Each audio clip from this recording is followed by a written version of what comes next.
United Steelworkers Local 6166 was founded on January 3, 1962. In September of 1981, the company and union could not agree on a new contract and a strike was called on September 16.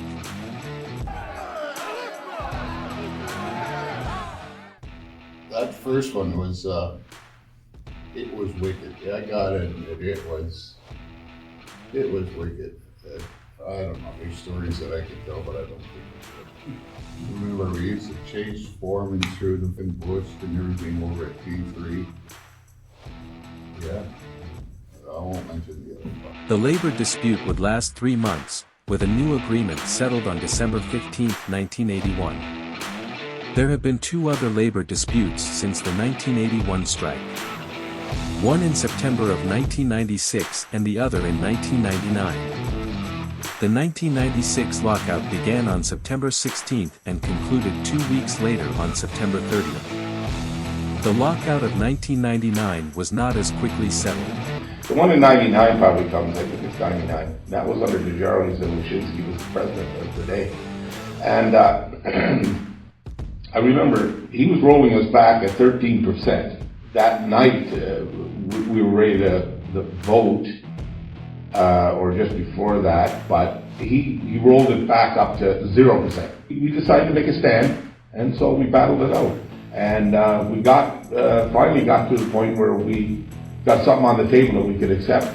Went back to work, and I'd say we won maybe that battle. The 1999 lockout lasted 13 weeks with an agreement settled on December 9.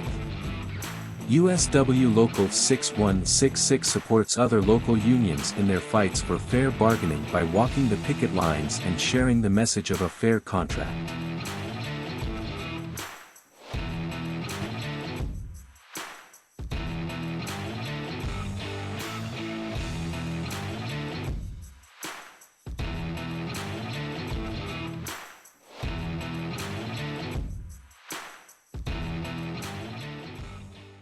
An annual tradition held in June, the National King Miner Competition is administered by USW 6166.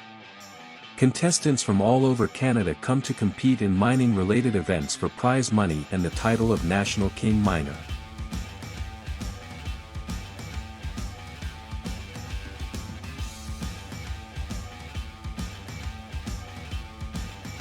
April usually brings spring weather and the annual USW hockey tournament. In 2022, we celebrated the 11th annual event.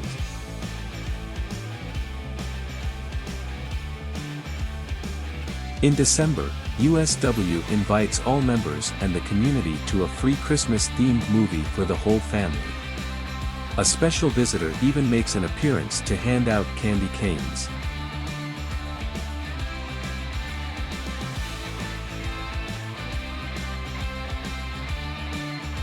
USW Local 6166 supports local charities, such as Salvation Army Food Banks, United Way, and the Thompson Firefighters Association throughout the year.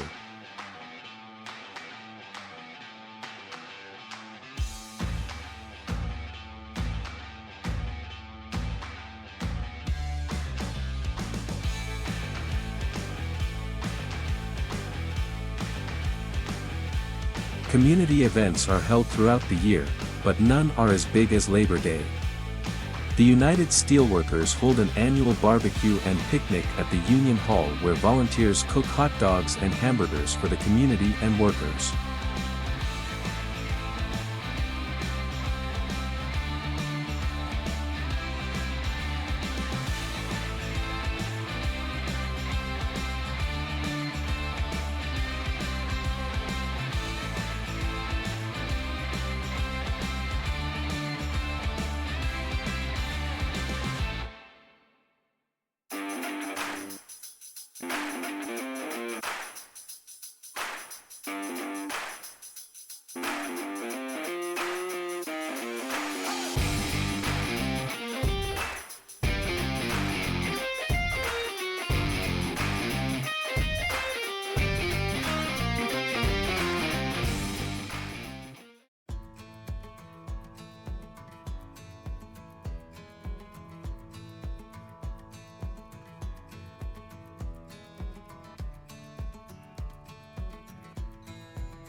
you know, you can't help but get close to these guys. They tell you their stories. Sometimes you've never met their kids, but you feel like you know them from what they've told you, stories you've got. You know, skipping braces, this, you know, everybody's got their stories, and it's kind of like a family.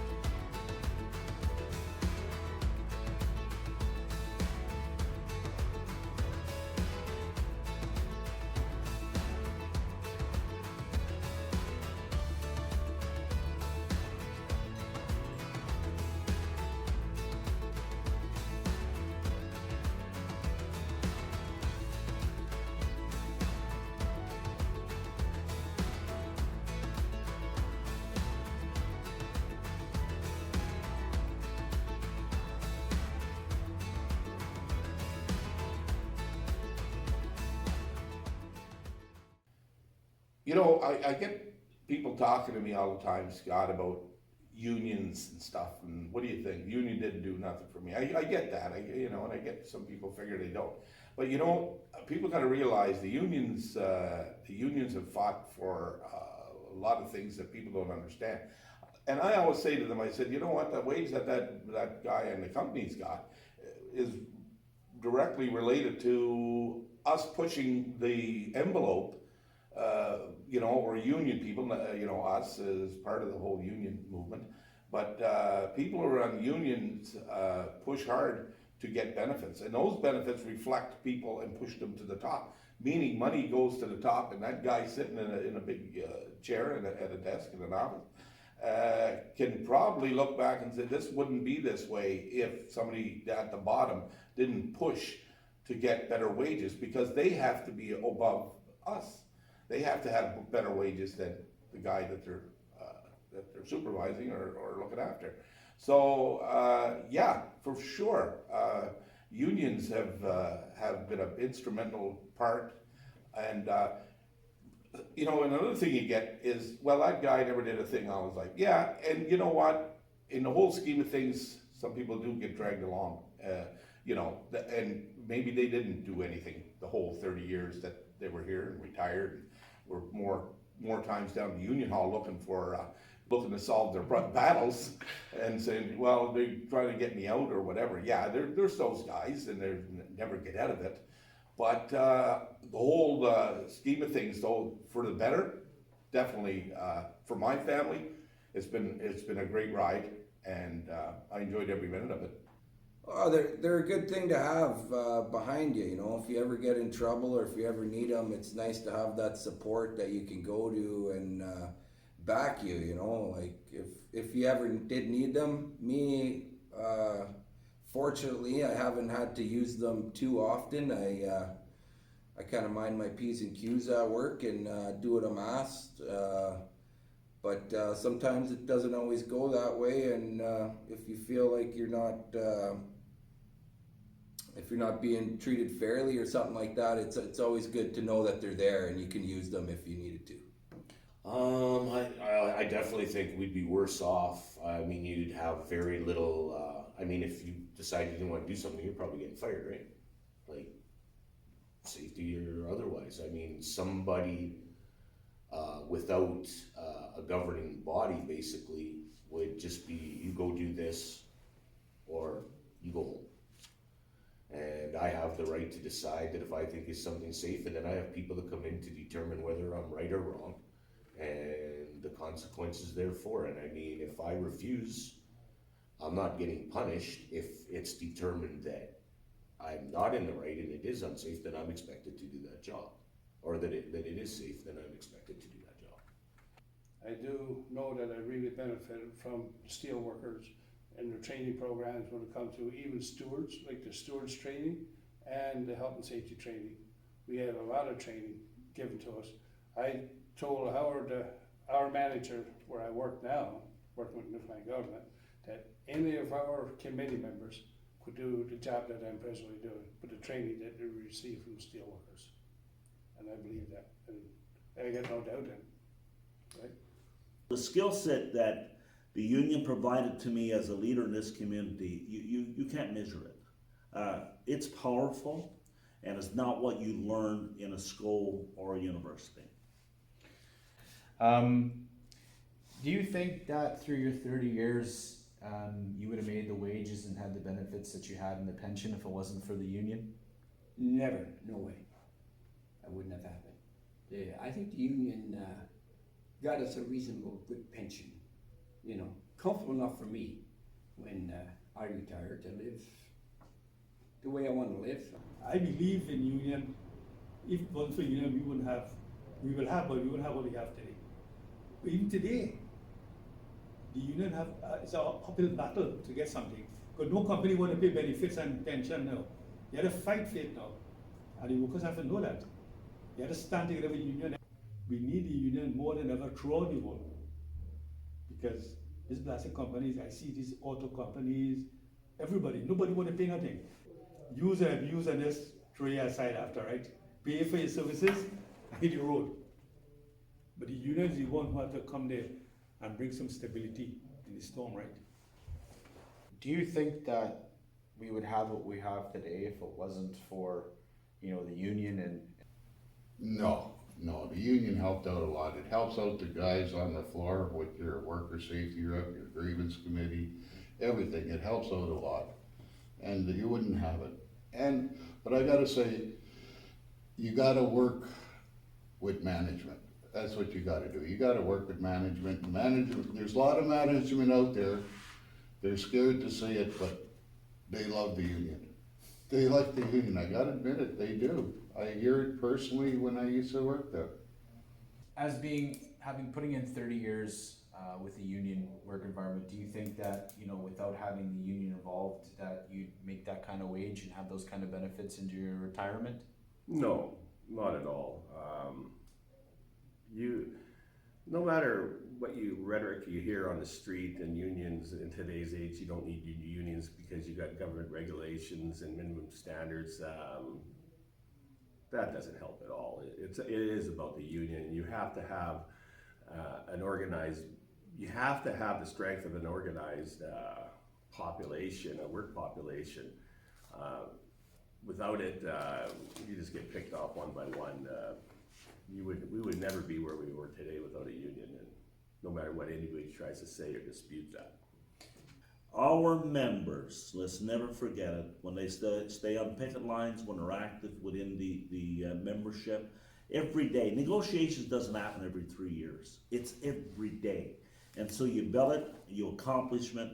We negotiate a lot of stuff outside the contract, so Scott, absolutely, we're a lot further in because of our union. Do you think that without the union, we would have those environments, we would have the wages, we'd have what we have today if it wasn't for the union? No, absolutely not. You have to, and strength is in numbers, and you have to have some representation with regards to that. I'm a firm believer in a union. You can't succeed in having fair and safe working environments with proper wages without it, because unfortunately those that are making good money will continue to make it without having to spend additional costs, right? And additional costs come in the forms of wages, benefits. Like I can remember when we worked for just money. We didn't even have pension plans. We hadn't even thought of that because we were all young and we all just wanted the cash. And then eventually we realized, hey, what are we going to do when we're 60? What are we going to do when we're 50 and we want out? What are we going to have? So then we started negotiating pensions and giving up wages for that. And that was a long process. The first couple weren't bad because they realized that they were long overdue for giving us something along the lines of pension, right? So the first couple, they came pretty quick, but after that it was a real fight. You had to give up quite a bit of money to get pension. So, and now I've noticed, and I'm not involved anymore. I'm a local businessman, but now I notice how much we fought for and how quickly we lost some of that. So the fight always, it continues, it goes on. And nobody out there can say that that isn't the case. You have to fight for your rights.